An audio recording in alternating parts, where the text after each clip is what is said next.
বাঘ মামার তারায় বাইক ফেলে দৌড় দিলেন দুই ব্যক্তি। সুন্দরবন লাগোয়া কুলতলির মধ্য গুড়গুড়িয়া এলাকার ঘটনা। বাঘের তারায় বাইক ফেলে দৌড় কুলতলির মইপিট কোস্টাল থানার মধ্য গুড়গুড়িয়ায়। স্থানীয় দুই ব্যক্তি বাইক নিয়ে বিকাশের মোড় থেকে বাড়ির উদ্দেশ্যে রওনা দেওয়ার সময় বাঘ তাদের উপর ঝাঁপিয়ে পড়ে। অল্পের জন্য প্রাণে রক্ষা পেল। খবর পেয়ে ঘটনাস্থলে কুলতলির ফরেস্ট অফিসের একাধিক আধিকারিকরা হাজির হন। স্থানীয় জিএফএমসি সদস্যরা রাতে মশাল জ্বালিয়ে রাত পাহারায় দেখা গেল স্থানীয় মধ্য গুড়গুড়িয়ার বাসিন্দারা। আতঙ্ক কাটছে না স্থানীয় গৃহবধূ দোলন দাস ও অনিতা দাসের। তারা বলেন, মাটির ঘর, ঘরের পাশে জঙ্গল এবং বাঘের আতঙ্ক, ঈশ্বর সহায় বেঁচে আছি। আতঙ্কে তো আছি, ভয় তো লাগবে, জাতিভীতি, বার হলেও ভয়, থাকলেও কি করে, ঘরে কবাট ফবাট খারাপ, বাড়িতে বেটা ছেলে নেই, ভয় তো আছে আমাদের। কখন শুনলেন বাঘ এসছে?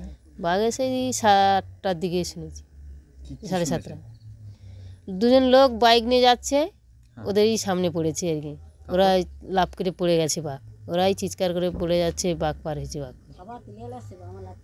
জঙ্গলে লৌকো আছে, লৌকোর কাছ থেকে গেছে, নদীতে হচ্ছে কার পা ছাপ সব দেখলো, কিন্তু বাঘটা দেখতে পায়নি, কোথায় ঢুকে গেছে।